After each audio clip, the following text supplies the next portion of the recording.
I'm going to show you some different types of black powder weapons before I get into the accessories and stuff that you'd use to shoot the guns or maintain the guns. I'm going to show you some different types here. This is a percussion cap ignition. It's bolt. It uses just a regular bolt. This is actually a black powder shotgun. It's a 12 gauge. You can see by the massive hole in the bottom of it there. And you can see by the corresponding ramrod here I have, it's pretty big. Yeah, this is a 12 gauge shotgun that shoots black powder. It uses percussion cap ignition.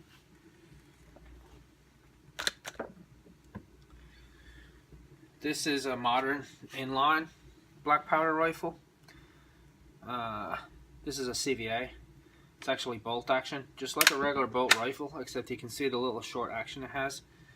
This is a removable breech plug, and it uses a shotgun primer for ignition. So you just close the breech, pull the safety off, pull the trigger, and then the hammer here, the firing pin would hit the shotgun primer, which ignites your charge that's in the barrel. You can see this one has a fluted barrel. This one is actually 45 caliber. It's better for longer range shooting. I mean, this gun you could kill deer 200 yards with this, with the right load. It's very accurate, very fast, and very flat shooting because it uses a smaller bullet. It just doesn't have quite the impact energy that the bigger guns do. But it still hits hard. You can use a Magnum 150 grain load in this rifle with a 45 caliber, full. I use power belt bullets, so it's a full bore bullet.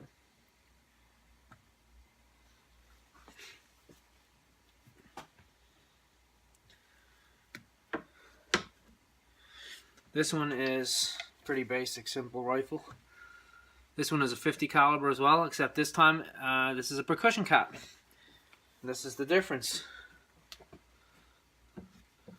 Here's a regular hammer, and then on the nipple there that goes into the firing chamber in the back end of the barrel, you put a percussion cap. So when you cock the hammer back all the way and then pull the trigger, the hammer falls down on the cap, and then it ignites your powder. This one's a 50 cal. You see here, this is older style sights on it, a brass front blade, and then it actually has buckhorn sights, not adjustable, they're fixed. These are what's called buckhorn sights. And a lot of the older handmade guns, those sights, they use buckhorn sights like that, but they're much lower to the barrel, not quite as high. But you get a little bit of contrast with this with the brass front sight. This one again is 50 caliber.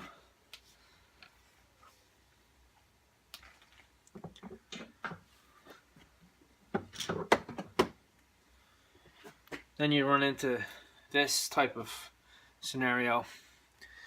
This is it's a CVA Kodiak.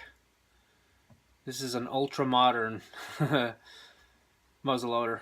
You can see it's got fiber optic sights. I have a bipod mounted on it. I have a very high-tech ballistic scope mounted on it. It's got fiber optic sights. This uses a 209 shotgun ignition. Again, if I pull a trigger guard down, there's the breech plug of the rifle. The shotgun primer would go in here where that hole is. I then close the breech, which is pretty much sealed from the weather, so I don't have issues with water like I was explaining about earlier on. I cock the hammer back, pull the trigger, and away it goes. This rifle is pretty heavy. It's very accurate. Very, very accurate. Again, it can shoot 150 grain Magnum loads. And I have a highly adjustable scope on it. Like I said, it's got a ballistic reticle in there, so I can shoot 50, 100, 150, 200 yards. You have to really know what you're doing when you start shooting longer distances with these guns. You have to really know your ballistics. It's almost like shooting a slug gun. They have a lot of energy close in, but they lose their energy very quickly, and some of the bullets are very, very large and very heavy, and they have a trajectory of a brick. So it drops out of the sky very quick. It's not like shooting a 30-06. There's absolutely not the same. They are accurate, but you have to know your ballistics when you're shooting longer ranges.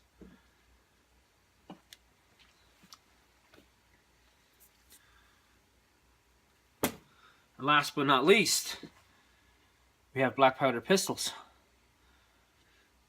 This is, I think it's an 1870 Navy. It's a copy of a Colt revolver, a 44, a Colt Navy revolver. You see it's an open breech. Doesn't have a top strap on it. You can tell it's a Confederate pistol because it has a brass body. Doesn't have a steel body. A lot of the Yankee pistols had steel bodies and then full frame because they had access to more steel, but the Confederate, of course, didn't have access to the steel like the North, so they made brass. This is a 44. It shoots 6 rounds. It's just like a regular revolver. Pull it back. Every time you pull it back, it turns the cylinder. It uses percussion cap again. If you can get a close up on that. There's the nipple right there. You would have, of course, it had to individually load 6 rounds into that. Of course, for that time, that was fantastic. When you're dealing with rifles that only could shoot 1 shot. Before that, pistols that could only shoot 1 shot. This shot 6 shots, and you didn't have to reload between each one. But you also had to hope that you didn't set all 6 off in one go. But these are really fun to shoot. You can see the sights are pretty primitive on it. It's got a little pin sight, and then the notch in the back of the trigger. So let me see if I can line it up. Work just like that. When you have the trigger back, the V of the trigger becomes the sight. You line it up. Just some outlaw Josie Wales stuff there. This is your ramrod for the pistol. You would load it on a stand like so. You would half cock the hammer and then rotate your cylinder. You can see the cylinders in the front. And then you would use the ramrod. You would, in the pistol, you would use your powder charge. Now, a pistol is not going to be a lot less powder than a rifle. Probably 25-30 grains, something like that, depending on the bore. You would load your powder, then you would load the ball, then you would load a wad over the top of that. And I've seen some guys too where they'll put grease in each hole to stop a crossfire, so you don't get fire from one cylinder igniting the other cylinder. And that's how it works. These are pretty cool. You get all different types too. You can get dragoons and walkers, things like that. Come in different sizes too. You can get down to 32 caliber, but 44, 45 caliber is about as big as they got. Now you can get flintlock and percussion cap pistols like you would see in the old pirate movies. That would be 50 caliber, 55 caliber. You can get some like Howdah pistols that are 72 caliber, really big bore, that the British officers used to use in India for shooting tigers off of elephants and stuff like that. They were used as defensive guns. They were double barrel. Usually they would have side by side. It would be a rifled barrel on one side and a smoothbore barrel on the other side. So it would shoot a round ball out one side and shotgun shot out the other side. Pretty formidable weapon. Like I said, it was used to defend themselves against tigers that would jump up on the back of the elephant when they were out tiger hunting. But, of course, these were used in the Civil War. That's where these started. But yeah, pretty cool. Pistols are pretty fun. Okay, we're going to talk quickly here about some different types of ammunition that you can use in your muzzleloader. We're going to start with the easiest one for Blackpowder rifles. The patch round ball. This is the round ball. This is a 44 caliber ball. This is from my pistol, the handgun that I had in that other clip. You can see it's the exact diameter is 0.451, so it's a little less.